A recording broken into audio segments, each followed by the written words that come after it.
Jadi ternyata sesudah dicek surat dari PPATK kepada Kementerian Keuangan dari 2007 hingga 2023 mencapai 266 surat. Nah, saya ingin tegaskan ya, 266 surat PPATK ini sebetulnya 185 adalah permintaan dari kami. Jadi artinya kami yang meminta PPATK untuk menyampaikan informasi biasanya menyangkut suatu data dari ASN di bawah Kementerian Keuangan. Karena kami bertugas untuk mengawasi, membimbing, dan terus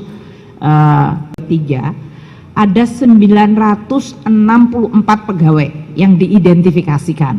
Ini ya lebih dari 2007 hingga 2023. Supaya tidak kemudian seolah-olah kalau kita bilang rata-ratanya mungkin 60-an dari jumlah karyawan di Kementerian Keuangan itu pernah mencapai 80.000, sekarang ini 74.000. Jadi 964 itu akumulasi jumlah pegawai yang diidentifikasi oleh kami, Kementerian Keuangan, Inspektorat Jenderal, atau yang diidentifikasi oleh PPATK. Dari surat-surat tersebut, kita telah melakukan tindak lanjut, semuanya. Jadi kalau kemarin Pak Mahfud memberikan impresi seolah-olah tidak ada tindak lanjut, kami ingin meluruskan sore hari ini. Seluruh surat yang dari PPATK yang dikirim ke kami, baik itu adalah permintaan dari kami 185 atau yang merupakan inisiatif PPATK 81, semuanya ditindaklanjuti. 86 surat kami memberikan tindak lanjut dengan melakukan beberapa pengumpulan bukti-bukti tambahan.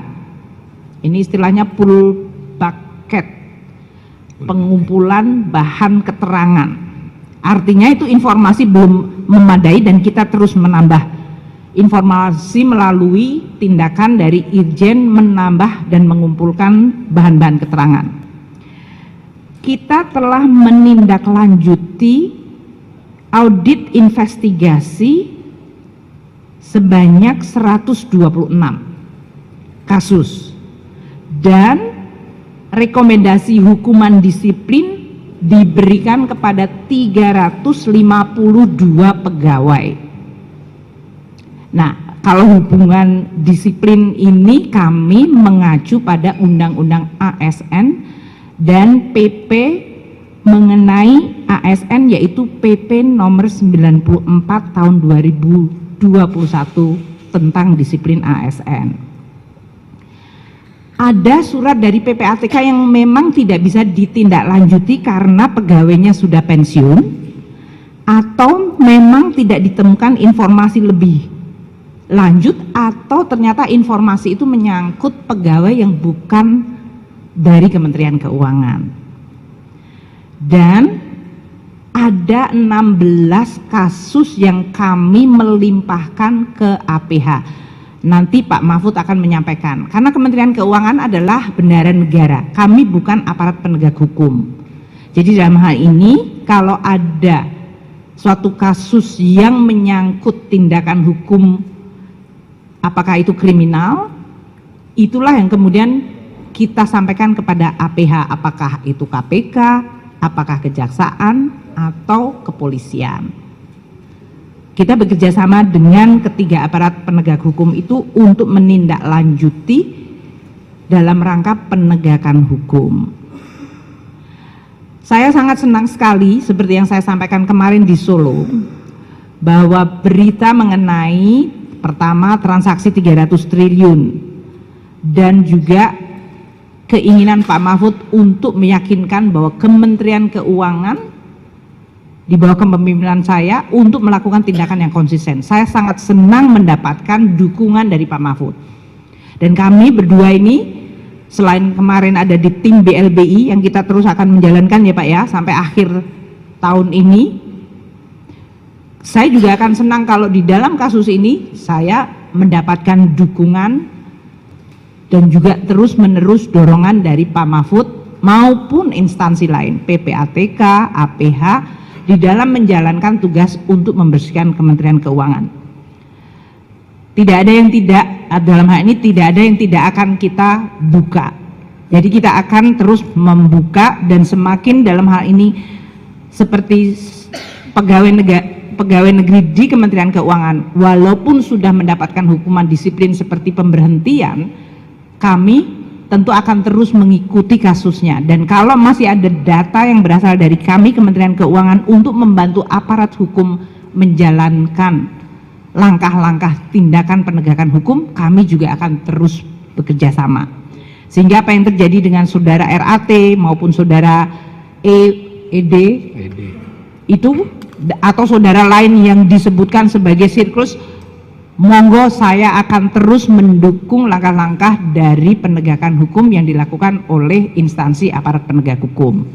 Itu yang saya ingin sampaikan. Yang kedua, kalau ada yang bertanya mengenai kewenangan Kementerian Keuangan di dalam menangani pegawai negeri, saya sampaikan tadi, kami melaksanakan tugas berdasarkan Undang-Undang ASN nomor 5 tahun 2014 dan PP nomor 94 tahun 2021 tentang disiplin pegawai negeri sipil. Di sini hukuman-hukuman yang kita lakukan mengacu kepada undang-undang dan PP tersebut. Saya sampaikan kepada Presiden, kepada Pak Mahfud, kalau kita tidak puas, ada orang yang menurut saya hukumannya harusnya lebih berat. Namun hukuman terberat yang ada di dalam PP tersebut adalah 1. Penurunan jabatan setingkat lebih rendah selama 12 bulan. Itu kami akan lakukan semuanya. 2. Pembebasan dari jabatan menjadi jabatan pelaksana selama 12 bulan. 3. Pemberhentian dengan hormat tidak atas permintaan sendiri sebagai PNS. Itu hukuman yang terberat yang ada di dalam PP 94 2021. Kalau kita merasa bahwa hukuman itu tidak terlalu berat, ya saya sampaikan kepada Pak Mahfud, Pak Mahfud, apakah dengan tingkat kesalahan yang ada, hukuman seperti itu dianggap sesuai atau tidak? Tapi kami harus melaksanakan sesuai dengan Undang-Undang ASN dan peraturan mengenai pegawai negeri sipil, disiplin PNS, yaitu PP nomor 94 2021. Itu yang kita terus akan lakukan dengan disiplin. Saya ingin tegaskan sekali lagi, seluruh surat dari PPATK kepada kami, baik yang permintaan kami sendiri, 70% adalah kami yang meminta, atau yang 30% inisiatif dari PPATK, itu kita semua tindak lanjuti. Dan saya akan meyakinkan bahwa ini akan terus kita lakukan, dan saya akan sampaikan ke Pak Mahfud. Pak Mahfud, saya akan update ke Bapak mana-mana yang sudah dilakukan. Ketiga, mengenai 300 triliun. Sampai siang hari ini saya tidak mendapatkan informasi 300 triliun itu ngitungnya dari mana, transaksinya apa saja, siapa yang terlibat. Jadi dalam hal ini teman-teman media silahkan nanti mungkin bertanya kepada Pak Ivan, karena sampai hari ini di surat yang Pak Ivan sampaikan kepada saya hari Kamis, surat tersebut menyangkut jumlah surat yang disampaikan PPATK pada kami dan list dari kasusnya, tidak ada angka rupiahnya. Jadi kalau hari ini teman-teman media menanyakan kepada saya, jawaban saya tetap sama seperti kemarin, karena saya nggak ada tambahan informasi. Nanti saya sudah kontak Pak Ivan, saya juga seizin Pak Mahfud ya, Pak Mahfud, saya tanyakan kepada Pak Ivan, 300 triliun itu seperti apa Mbok? Ya disampaikan aja secara jelas kepada media, siapa-siapa yang terlibat, pohon transaksinya seperti apa, dan apakah informasi itu bisa di-share ke publik, apakah informasi itu menjadi bukti hukum, monggo, makin detail makin bagus. Saya juga ingin tahu supaya saya tahu siapa saja yang makin terlibat sehingga pembersihan kita juga lebih cepat. Jadi informasi 300 triliun sampai siang hari ini saya tidak bisa menjelaskan karena saya belum melihat angkanya, datanya, sumbernya, transaksi apa saja yang dihitung, siapa yang terlibat, gitu ya.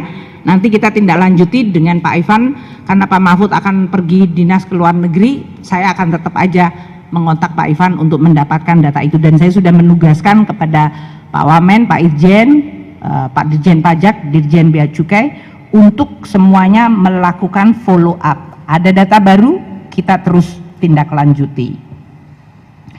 Terakhir yang ingin saya sampaikan adalah mengenai langkah-langkah yang kita lakukan dengan PPATK untuk bisa menggunakan undang-undang tindak pidana pencucian uang. Karena ini adalah undang-undang domainnya pencucian uang yang nanti mungkin Pak Mahfud akan sampaikan. Satu, kami pajak, bea cukai terutama ini yang disorot, bekerja sama dengan PPATK untuk mengungkapkan beberapa kasus dalam rangka tugas kita adalah mengamankan penerimaan negara.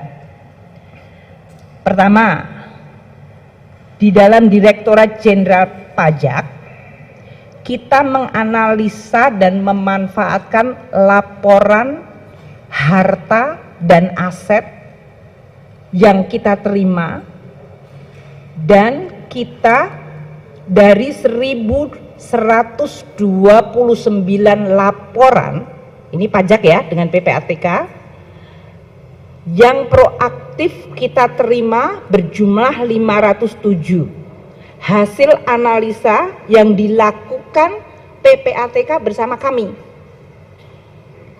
Kemudian memanfaatkan hasil itu untuk mengamankan penerimaan negara. Ini kemarin yang sudah dilaporkan kepada Pak Mahfud oleh Dirjen Pajak. Kita sudah merecover 7,08 triliun rupiah yang merupakan penerimaan negara pajak dan penggunaan informasi mengenai pencucian uang untuk kemudian kita ambil sebagai hak negara.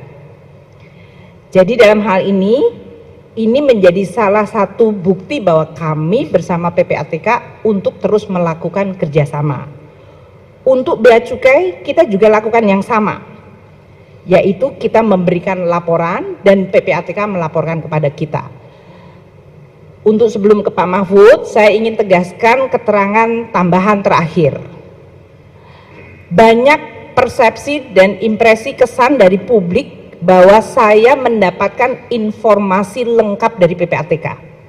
Katakanlah seperti kasus RAT. Kasus ini disampaikan oleh Pak Mahfud sejak 2013, informasinya ada. Tapi di kami, PPATK menyampaikan informasi baru 2019. 4 surat menyangkut saudara RAT, 4 surat dari PPATK.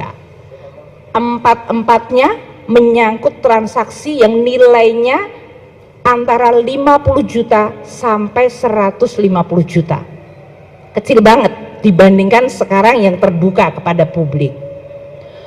Poin saya, Pak Mahfud sebagai Ketua Dewan Pengarah untuk tindak pidana pencucian uang mendapatkan informasi yang lebih lengkap dan lebih detail. Kami tidak mendapatkan seperti itu, tapi ini menjadi evaluasi kita bersama.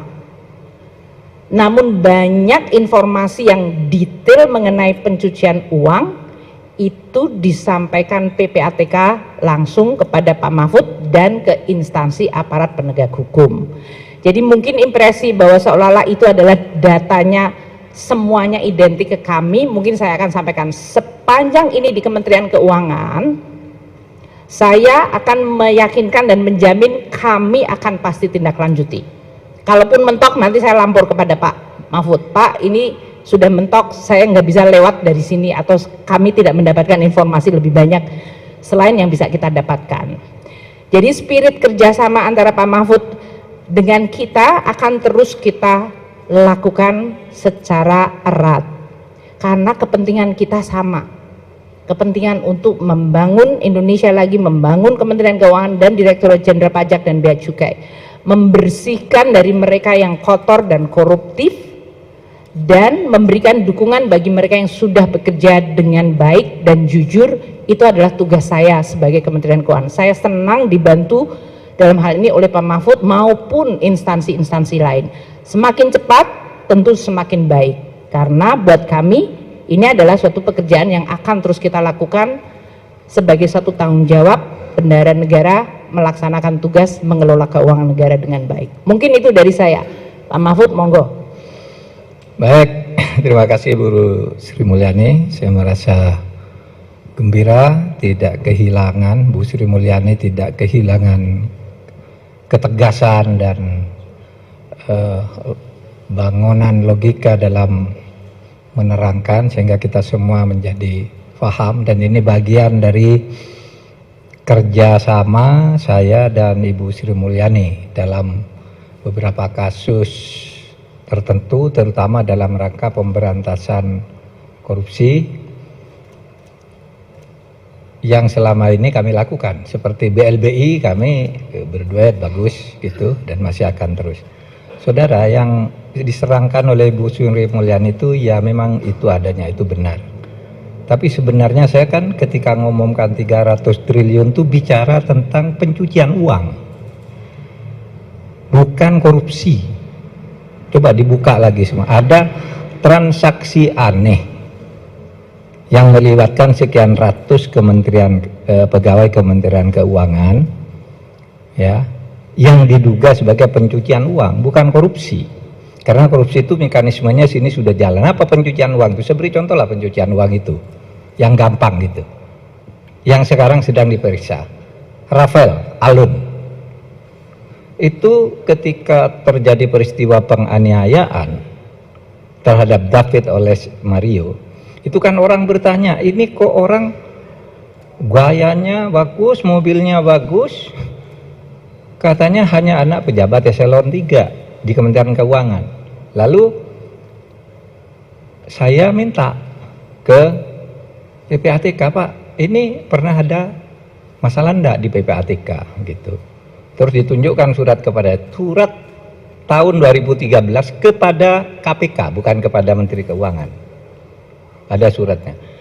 Sudah dilaporkan, Pak, bahwa ini agaknya kurang beres.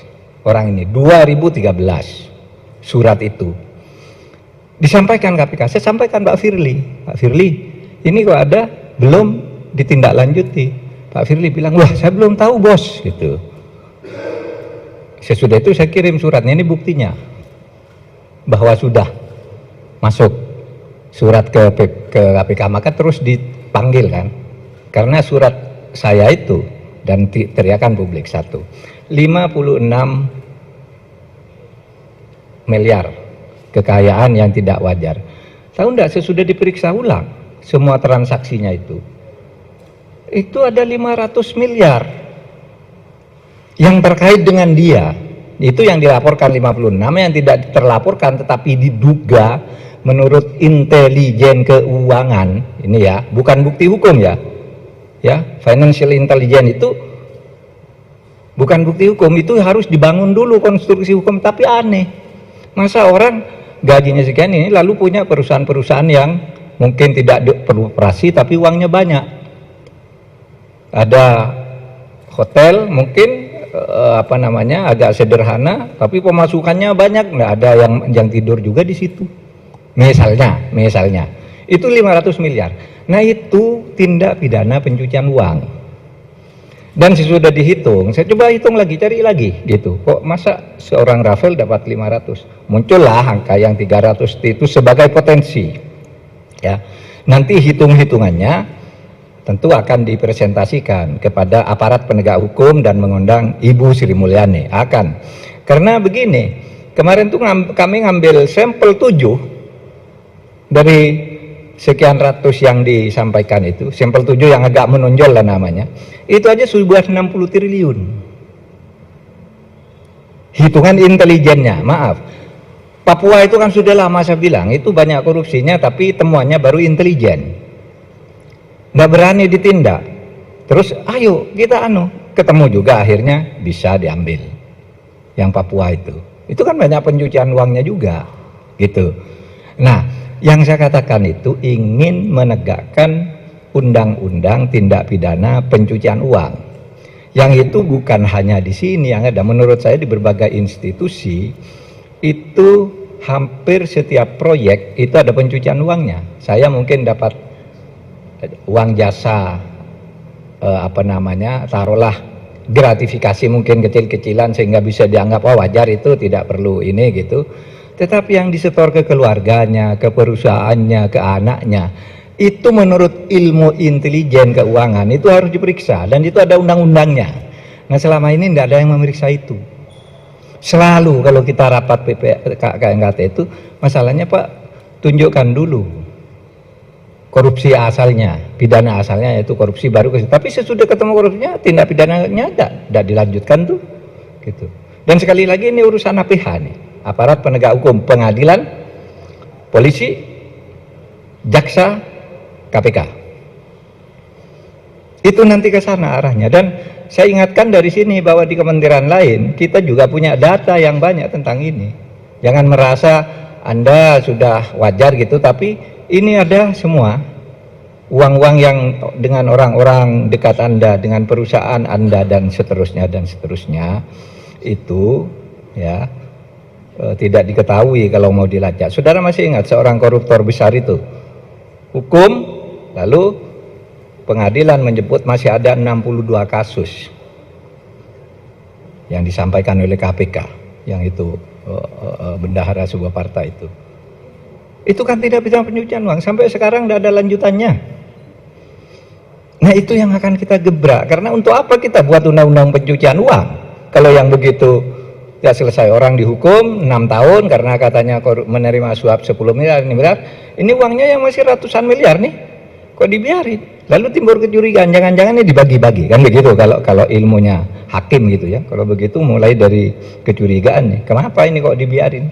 Padahal sudah muncul di pengadilan, sudah muncul di pertimbangan hakim, masih dibiarin sampai sekarang. Nah, saudara, saya sedang berbicara itu kalau soal yang 300 triliun itu. Jadi itu pencucian uang, itu bukan kewajiban seorang menteri untuk menegak, karena itu bagian APH, tapi ada di kementerian yang begini.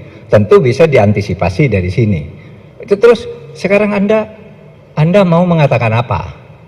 Kalau Rafael itu katanya 56 itu pun tidak wajar, tapi tiba-tiba 500 hitungannya dari intelijen.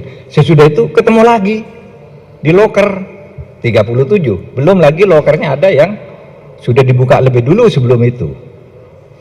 Coba, itu kan pencucian uang kalau di dalam ilmu hukum pencucian uang gitu. Nah oleh sebab itu sama saya dengan Bu Sri Mulyani, kita akan tegakkan ini. Sudah tadi berkomitmen, mari kita cari jalan ke depan. Yang ini nih kita tegakkan, yang sudah jalan pembenahan di Kementerian Keuangan tadi sudah benar, itu sudah dilakukan semua. Saya sudah baca datanya satu persatu, jumlah per jumlah orang yang ditindak begini segini, ditindak begini segini, ditindak begini segini, gitu. Bedanya hanya sedikit lah. Bedanya Bu Sri Mulyani mengatakan sudah direspon semua. Kalau di PPATK mungkin ngukur direspon itu ini belum final, baru pernah direspon tapi tidak jelas hasil akhirnya apa gitu. Mungkin nanti kita akan klarifikasi lagi, akan buat klasifikasi bagaimana cara menganggap sebuah respon itu selesai atau cukup diberitahu sudah mulai diperiksa dan seterusnya, atau ini tidak usah dilaporkan lagi karena udah dipecat, karena udah meninggal, karena udah pensiun, karena udah di penjara. Mungkin saja yang seperti itu yang tidak ketemu. Tapi kalau semangatnya sama, tidak ada yang salah dari keterangan Bu Sri Mulyani dan tidak ada yang salah juga dari saya. Kita bicara satu ASN dan tugas mencegah korupsi di lingkungan kementerian. Saya bicara undang-undang tindak pidana pencucian uang, yang itu kita buat dengan sadar karena korupsi itu hanya bisa mampu menyelesaikan sedikit. Sedangkan pencucian uang ini kejahatan luar biasa yang jumlahnya lebih banyak dari korupsi. Dan ini terbiarkan lah, bukan dibiarkan. Maka mari kita mulai sekarang, tidak ada masalah untuk itu. Nah saya kira kalau keterangan dari saya cukup sekian, dan tidak ada yang perlu dihentikan dari langkah ini karena beda jalur. Yang Bu Sri Mulyani sudah terus melangkah dan sudah bagus, yang saya juga terus melangkah. Dan saya ingatkan kepada KL dari sekarang, di kementeriannya itu yang seperti ini nih banyak. Orang beli proyek, orang ini seakan-akan tidak ada apa-apa, tapi dia bikin perusahaan cangkang di situ. Istrinya bikin ini, istrinya bikin itu, yang tidak jelas juga siapa pelanggannya, uangnya bertumpuk di situ, gitu. Nah kan kalau itu memang ya menteri tidak sanggup menjangkau sampai ke situ, makanya ada APH, aparat penegak hukum. Nanti kita kerjain ini. Saya kira itu ya dari saya. Pak Mahfud, mungkin tambahan ya. Tadi ada beberapa wartawan menanyakan kepada kami ya, 69 dari pegawai di Kementerian Keuangan yang waktu itu dalam keterangan pers Pak Wamen dengan Pak Irjen yang diidentifikasikan sebagai berisiko tinggi. Ini juga tadi saya sampaikan kepada Pak Mahfud. Pak Mahfud, cara kita mendiagnosa dan mengidentifikasi dari karyawan atau pegawai Kemenq dengan skor resiko, profil resiko, itu kita punya sistemnya. Entah dari sisi kecocokan LHKPN atau LHA-nya, kita melihat dari sisi tingkah laku mereka, dari media sosial dan yang lain-lain. Banyak wartawan menanyakan 69 itu dari PPATK atau dari kami. Saya tegaskan itu informasi dari Kemenq. Irjen mengidentifikasikan sebetulnya 27 plus 2 untuk yang risiko tinggi, jadi 29 orang, plus 60 plus 8, 68 eselon pegawai yang resikonya menengah. Jadi jumlahnya lebih banyak sebetulnya. Hari ini, sudah seminggu ini, Irjen kemudian makin memperdalam dan memanggil semua pegawai yang masuk di dalam profil resiko tinggi dan resiko menengah. Risiko rendah bukannya kita tidak perhatikan, tapi sekarang ini resource-nya sedang fokus kejar-kejaran dengan waktu tentunya. Karena masyarakat ingin tahu langkah proaktif dari Kementerian Keuangan. Tadi seperti saya sampaikan, informasi yang kita peroleh adalah dari PPATK, dari kita sendiri, Irjen melakukan investigasi, maupun dari LHK yang dianggap di atas atau tidak anomali ya, di atas dari kepatutan dari si pegawai tersebut. Kemudian juga sumber-sumber yang berasal dari lain, termasuk dalam hal ini dari media sosial. Jadi kalau ada media sosial sekarang keluar dan kami juga sama, itu berarti ya sama-sama kita mengawal. Saya nggak ada masalah juga. Semakin cepat diidentifikasi dan terbukti akan semakin mudah buat kita melakukan tadi tindakan hukuman disiplin. Jadi sampai dengan minggu depan, ya kemarin kan mulainya kita 1 minggu ini terakhir, plus minggu depan, kita akan selesaikan seluruh investigasi tambahan terhadap semua pegawai yang masuk di dalam profil risiko tinggi maupun menengah, 69. Dan nanti Pak Irjen akan lapor kepada saya bagaimana data-data dan klarifikasi yang diperoleh. Kami tetap menggunakan praduga tidak bersalah karena yang harus kita lakukan berdasarkan undang-undang. Namun kami juga menggunakan azas kepatutan. Makanya di dalam berbagai komunikasi saya sampaikan, walaupun uang itu halal, kalau dianggap tidak patut oleh masyarakat bertindak seperti itu, kami dari Kementerian Keuangan juga minta seluruh jajaran Kementerian Keuangan untuk memperhatikan azas kepatutan dan kepantasan. Jadi saya tegaskan 69 adalah data informasi dari Kementerian Keuangan dan sedang dilakukan investigasi lebih lanjut. Nanti Pak Wamen dan Irjen akan menyampaikan laporan kepada publik mengenai hasil sesudah mereka melapor ke saya dulu. Jangan sampai lapor kepada Anda sebelum ke saya. Sama seperti kayak surat tadi, saya belum terima, udah di Anda semuanya udah dapat duluan gitu kan. Jadi saya mendapatkan supaya kita juga bisa satu langkah yang sama. Poinnya adalah seperti Pak Mahfud tadi sampaikan, saya berterima kasih kepada seluruh pihak, media, para netizen, semua pegiat, aparat penegak hukum, Pak Mahfud, PPATK, yang ikut membantu untuk membersihkan Kementerian Keuangan. Karena saya tahu ini adalah kepentingan seluruh bangsa dan negara. Jadi komitmen kita untuk membersihkan akan terus kita perkuat, dan sebagai transparansi akuntabilitas saya akan sampaikan keterangannya kepada media setiap kali ada perkembangan. Untuk langkah-langkah hukum yang dilakukan APH, kami mendukung 100%. Kami akan terus mendukung dan mensinkronkan dengan apa-apa yang dilakukan dalam langkah penegakan hukum. Mungkin itu yang bisa saya sampaikan. Terima kasih kepada teman-teman media. Assalamualaikum warahmatullahi wabarakatuh. Oke, saya juga cukup. Nggak ada, semua yang mau ditanya udah dijawab semua. Siapa yang mau tanya? Pak, Metro. Pak, saya Syah dari Metro. Soal ini Pak, kemarin PPATK menemukan ada 37 M milik Rafael itu merupakan uang suap. Itu tanggapannya gimana Pak? Itu buat Pak Mahfud sama untuk Ibu Sri Mulyani. Kan di Kementerian Keuangan ini ada whistleblower ya, sistem yang saling ngadu satu sama lain. Itu apakah sudah berjalan atau sebenarnya tidak efektif karena sekarang justru banyak yang kebongkar saat ini? Sekian, terima kasih. Ya, itu bukti pencucian uang tuh seperti itu. Menteri bisa tidak tahu bahwa ada uang seperti itu, dan memang di luar kuasa menteri.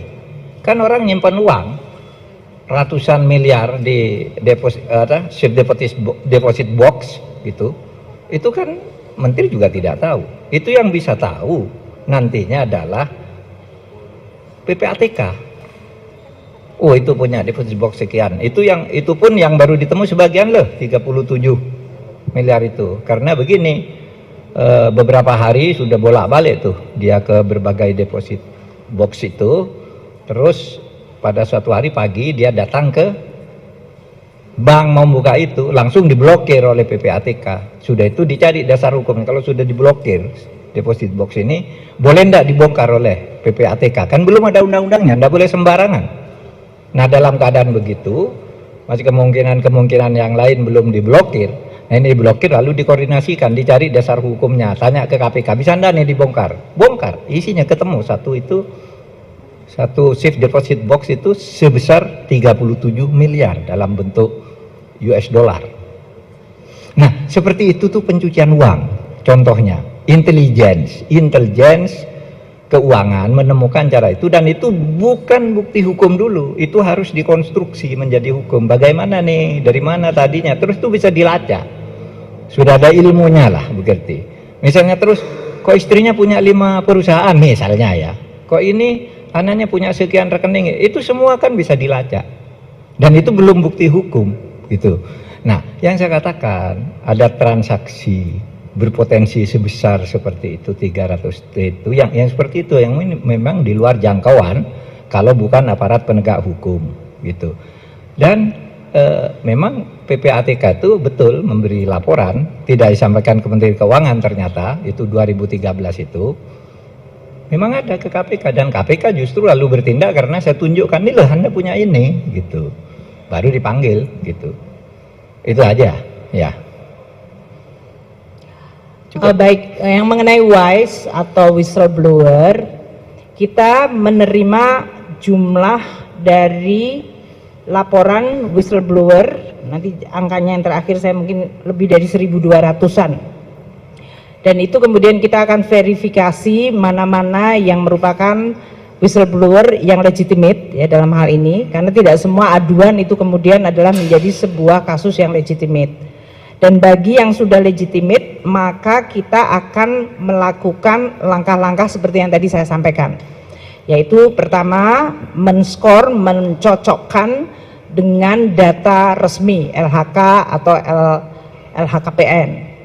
Kemudian kita lihat SPT yang bersangkutan, kemudian kita lihat profil keluarganya, kita mencek media sosialnya, dan apakah ini menyangkut sesuatu. Teman-teman ya media, kalau whistleblower nggak selalu seluruhnya korupsi, ada masalah kepegawaian, ada masalah pribadi yang bisa muncul kepada kita semuanya, tapi itu semuanya kita berikan apa yang disebut follow up secara kredibel bagi seluruh masukan atau informasi yang berasal dari whistleblowing system. Pak Irjen telah menyampaikan mungkin minggu lalu bahwa kita punya 3 line of defense dan kita akan review lagi 3 line of defense. Defense pertama adalah di tempat mereka kerja, atasan langsung, dan bagaimana unit tersebut melakukan identifikasi resiko. Yang kedua, kita punya line of defense yang disebut kepatuhan internal. Ini kebutuhan internal dan langkah-langkah yang kita lakukan dengan Irjen, berapa banyak orang yang kita berhentikan atau mendapatkan hukuman disiplin, memang kami tidak menyampaikan ke publik. Tapi kalau memang Pak Mahfud bilang, Bu, supaya publik percaya saya laporkan ke publik, ya monggo saja, saya nggak ada masalah. Ini adalah rambu-rambu hukum yang kita lakukan. Jadi berapa orang mendapatkan hukuman disiplin berat, berapa ringan, nanti dari Irjen akan menyampaikan kepada teman-teman media semuanya. Mungkin itu ya, tapi saya akan meyakinkan Anda semuanya yang menyampaikan kemarin juga ada yang bilang, oh Bu Sri Mulyani cuma omong doang, saya menyampaikan laporan, ternyata enggak. Ini ternyata staf saya sendiri yang membuat investasi dan kena tipu dari investasi bohong, yang disalahin saya.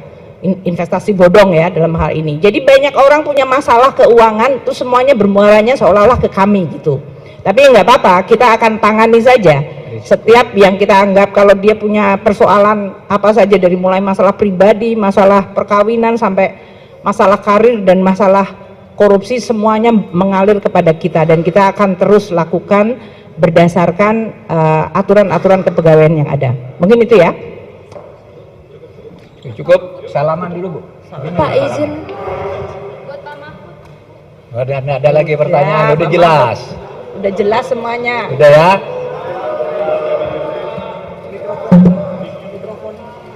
Sip. Oke ya. Semangat. Udah ya, makasih semuanya.